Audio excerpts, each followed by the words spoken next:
দিকে যাওয়ার আগে ভবিষ্যতের দিকে যাওয়ার আগে আমি রায়হান জুয়েল ভাইয়ের কথা মানে উনি যেটা বলছে ওটার সাথে আমি কয়েকটা জিনিস এড করতে চাই। রায়হান জুয়েল ভাই, আপনি তো হচ্ছে খামেনির বিভিন্ন ফতোয়ার কথা বলছিলেন। আমরা জানি যে ইরানের মেয়েদের উপরে কি পরিমাণ ক্র্যাকডাউন এই বছরের পর বছর ধরে চলছে। আপনার যদি খামেনির আগে যে রুহুল্লাহ খোমেনি ছিল, যার যার নেতৃত্বে হচ্ছে ইরানে ইসলামিক রেভলিউশন হয়েছিল, যে হচ্ছে ইরানে ইসলামিক রিপাবলিক অফ ইরান বানাইছিল পার্সিয়াকে, সেই খোমেনির একটা ইয়ে ছিল যে কোনো মেয়েকে যদি আপনি জেলে নেন মানে মৃত্যুদণ্ড দেন, মানে ওদের যে বিভিন্ন আইন টেন আছে এই আইনে যদি কোনো মেয়েকে মৃত্যুদণ্ড দেওয়া হয়, সে মেয়ে যদি ভার্জিন থাকে তাহলে পরের দিন যদি মৃত্যুদণ্ড দেওয়া হয় আগের দিন তাকে রেপ করতে হবে জেলের মধ্যে। কেন? বিকজ ওকে রেপ না করলেও তো ভার্জিন হয়ে মরবে, মরলে তো জান্নাতে চলে যাবে। তাহলে তাকে ধর্ষণ করতে হবে, ধর্ষণ করার পরে তাতে সে জাহান্নামে যায়। এই লেভেলের সাইকোপ্যাথ ছিল ভাই এরা।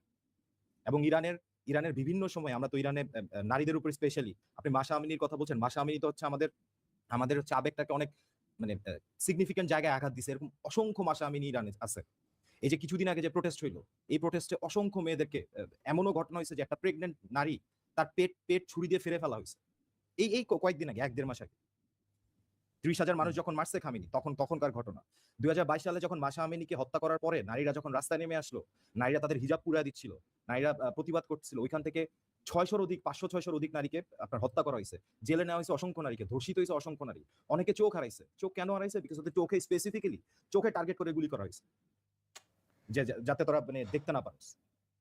তো ইরানের মানুষজনের উপর এই মোল্লাতন্ত্রের ভাই অত্যাচার নির্যাতন এটা তো আসলে নতুন না। আপনি যদি দেখেন সেই 2001 সালে ইরানিয়ানরা প্রতিবাদ করছে, 2009 সালে গ্রিন মুভমেন্ট হয়েছে, 2017 সালে মুভমেন্ট হয়েছে, 19-এ মুভমেন্ট হয়েছে, 2022 সালে মাশা আমিনির হত্যার পরে মুভমেন্ট হয়েছে, কিছুদিন আগে মুভমেন্ট হলো। তার মানে কি? তার মানে ইরানিয়ানরা সবসময় এই জঙ্গিতন্ত্রের বিরুদ্ধে, জঙ্গিতন্ত্রের ভিতর থেকে মুক্তি চাচ্ছিল। একটা সার্টেন সময় ওরা এই জঙ্গিদেরকে ওরাই দাওয়াত দিয়ে নিয়ে আসছিল ইরান।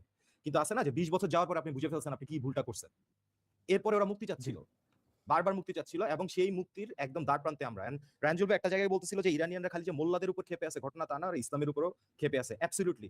এই যে লাস্ট যে মুভমেন্ট হলো যেখানে খামিনির রেজিম 30,000 মানুষকে মারছে, 200-র অধিক, আমি শিওর আসাদ ভাই সব ভিডিও ছবি আপনি দেখছেন, 200-র বেশি মসজিদ পুরানো হয়েছে। মসজিদ কেন পুরাবে? এরা না মুমিন মুসলমানের তো মসজিদ পুরানোর কথা না। মসজিদ পুরাইছে কেন? কয়দিন আগে তো বাংলাদেশেই এইরকম একটা পরিস্থিতি তৈরি হয়েছিল, জামাত যদি ক্ষমতা দখল করে ফেলতো তাহলে দেখতেন বাংলাদেশে মসজিদ মানুষ পড়াচ্ছে। বাংলাদেশে মসজিদ, কারণ হইতেছে যে খামিনি তো খামিনি না, সিমটমসটা কথা। খামিনি তো হইতেছে একটা সিমটম, রিজনটা কোন জায়গায়? রিজনটা তো যে ইসলাম, যে আপনি আমাকে ইয়ে করতেছেন, অপ্রেস করতেছেন। তো আপনি যেহেতু আমাকে অপ্রেস করতেছেন, অপারেশনের গোড়াটা হইতেছে আপনার ইসলাম, এই ইসলামের কেন্দ্র হচ্ছে মসজিদ। তাইলে আমার অপারেশনকে থামানোর জন্য আমি মসজিদ আগুন ধরাই দিই। এই ইয়ার মধ্যে এই বিক্ষোভের সময় 200-র বেশি মসজিদ পোড়ানো হয়েছে, কোরআন শরীফে আগুন লাগায় সমান বানায় ফেলা হয়েছে। এবং আপনি যদি ওই ইরানের কত পার্সেন্ট মানুষ মুসলমান, কত পার্সেন্ট মানুষ ইসলাম থেকে বের হয়ে গেছে, এই স্ট্যাটিস্টিক্সটা দেখেন, আপনি অবাক হয়ে যাবেন আসাদ ভাই। ইরানের মেজরিটি মানুষ এখন কিন্তু মানে এক্স মুসলিম আমরা যেটাকে বলি।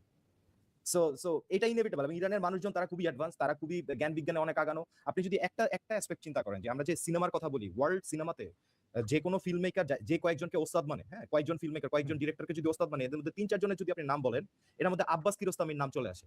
আব্বাস কিরোস্তামি কোন দেশের? আব্বাস কিরোস্তামি ইরানের ফিল্ম মেকার, এবং ইরানের সিনেমা কিন্তু পুরো বিশ্বে সমাদৃত। অসাধারণ। আল্লামা লীগের কোন কোন অবদানকে আপনি অস্বীকার করবেন? এখানে প্রথম একটা যেটা কথা বলবো সেটি হচ্ছে গিয়ে আওয়ামী লীগ যাদের কারণে ধ্বংস হয়েছে তাদের কাজ হচ্ছে এটা। এবং এরা আসলে মানে এদের প্রবলেমটা হচ্ছে কি, এরা আওয়ামী লীগ কি জিনিস মানে এই সেন্স তাদের কোনো কালে ছিল না, এবং এদের ভবিষ্যতে তৈরি হবে না। এর আগে যে আপনি যে মন্তব্যটি দেখিয়েছেন, মানে হোয়াটস দ্য ফাক, মানে আমি না আমার মানে আমি তো মানে আমার মেজাজ খারাপের তো একটা, আমার শর্ট টেম্পারের একটা দুর্নাম আছে। মানে মানে চুদির ভাই তুই কার লগে কার তুলনা করতেছস?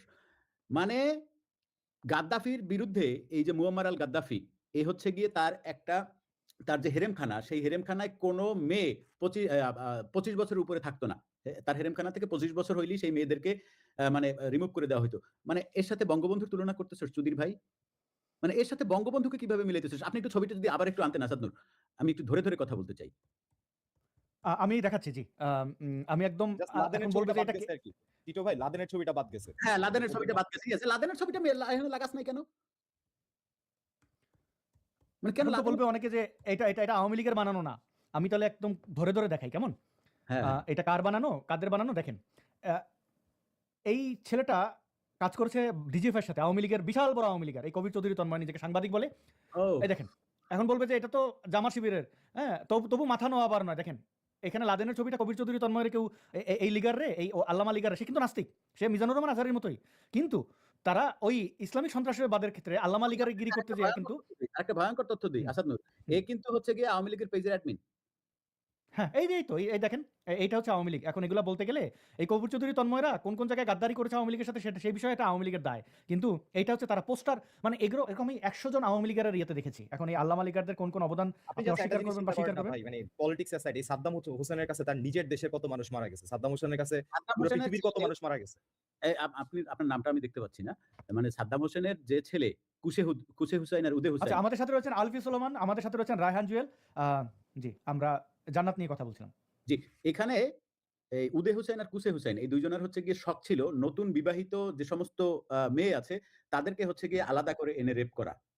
মানে এই উদয় হোসেন আর কুসি হোসেন। তাইলে আপনি এখানে উদয় হোসেন, কুসি হোসেনের ছবি এনে শেখ জামাল, শেখ কামালের ছবিও এড করেন। করেন।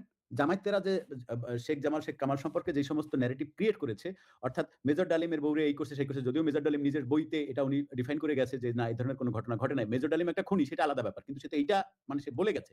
তাহলে তাদেরও নিয়ে আসেন। আপনারা আসলে চানটা কি? মানে আপনারা আসলে কি চান? মানে এই আমি উনার কথা শুনছিলাম। কিন্তু আমি কিছু আমার রিয়াল লাইফ এক্সপেরিয়েন্স বলি যে এইখানে আমি এই মুহূর্তে আছি জেনেভায়। জেনেভায় হচ্ছে কি কয়েকদিন আগে একটা হিউম্যান রাইটস সামিট হইলো। ওই হিউম্যান রাইটস সামিটে আমি একজন ইনভাইটেড গেস্ট ছিলাম। ওইখানে আমি নিজ হাতে এই ভিডিওটা এই ভিডিওটা আমি আমি শুট করেছি এবং এই ভিডিওটা আমি এখানে আ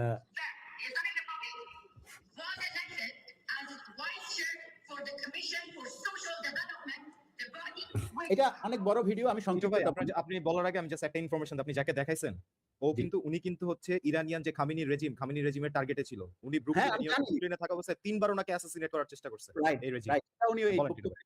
এই বক্তব্যে আছে। উনি বলছেন যে কোন মেয়েকে ১ম কথা বুঝেন, কোন মেয়েকে ধরার পরে মানে অ্যারেস্ট করার পরে তাকে ১ম দায়িত্ব হচ্ছে গণধর্ষণ করা।